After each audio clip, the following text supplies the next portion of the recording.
పాత్రికేయుల భద్రతకు ప్రత్యేక చర్యలు తీసుకోవాలని పీలేరులో తహసీల్దార్కు పాత్రికేయులు వినతి. పాత్రికేయుల భద్రతకు ప్రత్యేక చర్యలు తీసుకోవాలని పీలేరులో తహసీల్దార్ శివకుమార్కు జర్నలిస్టులు బుధవారం వినతిపత్రం సమర్పించారు.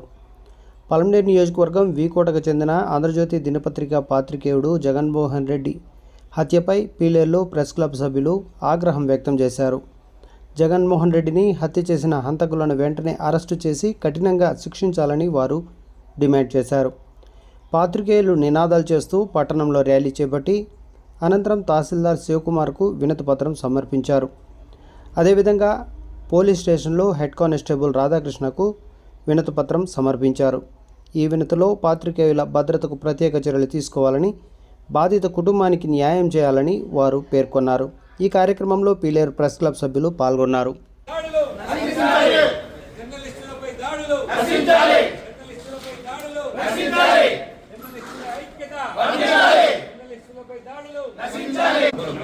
డియర్ కామ్రేడ్స్, నిన్న వీకోటలో జరిగిన దారుణ సంఘటన ప్రజాస్వామ్యం వాళ్ళు ప్రతి ఒక్కరు ఖండించాలి.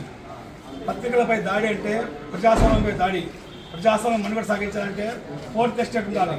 ఇలాంటి సందర్భంలో జగన్మోహన్ రెడ్డి హంతకులను రాష్ట్ర ప్రభుత్వం కఠినంగా శిక్షించి వారి కుటుంబానికి 50 లక్షల ఎక్స్ట్రాగా ప్రకటించి వారిని ఆదుకోవాలని ఏపీడబ్ల్యూసీ తరఫున డిమాండ్ చేస్తున్నారు. నిన్న జరిగిన ఏకరమైన సంఘటన అందరికీ తెలిసిందే.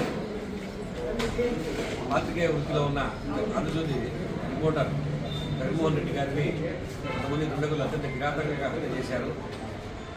విధి నిర్వహణలో నిక్కచ్చిగా వ్యవహరించినందువల్ల ఆయనపై దాడి చేసి హతమార్చినట్టు ప్రాథమికంగా సమాచారం అందుతోంది. ఇటువంటి సంఘటనలు భవిష్యత్తులో పునరావృతం కాకుండా కఠిన చర్యలు తీసుకోవాలని చెప్పి మేము ఈ సందర్భంలో ప్రభుత్వాన్ని డిమాండ్ చేస్తూ ఉన్నాము. స్వతంత్ర ప్రతిపత్తి కలిగిన మీడియా కమిషన్ ఏర్పాటు చేసి దాని ద్వారా రాష్ట్రంలో పాత్రికేయ కార్యకలాపాలు నిర్వహించాలని చెప్పి ప్రభుత్వాన్ని కోరుతూ ఉన్నాము. అదేవిధంగా మరణించిన జగన్మోహన్ రెడ్డి గారి కుటుంబానికి ప్రభుత్వం తరఫున 50 లక్షల రూపాయలు ఎక్స్గ్రేషియా అందజేయాలని చెప్పి కూడా ఈ సందర్భంగా మేమందరం డిమాండ్ చేస్తున్నాము. అనేక చట్టాలు వస్తున్నప్పటికీ సమాజంలో పెరిగిపోయిన పెడ ధోరణులకు ఇటువంటి సంఘటనలు ఉదాహరణగా నిలుస్తూ ఉన్నాయి. వీటిని ప్రజాస్వామ్యవాదులు, ప్రజాస్వామ్య పరిరక్షకులు, పాత్రికేయులు, జర్నలిస్టులందరం కూడా ముక్తకంఠంతో ఖండించాల్సిన అవసరం ఉంది. మనం అందరం ఐకమత్యంగా ఉంటూ ఇటువంటి సంఘటనలు సంఘటితంగా ఎదుర్కోవాలని చెప్పి ఈ సందర్భంగా అందరినీ కోరుతూ ఉన్నాను. ధన్యవాదాలు.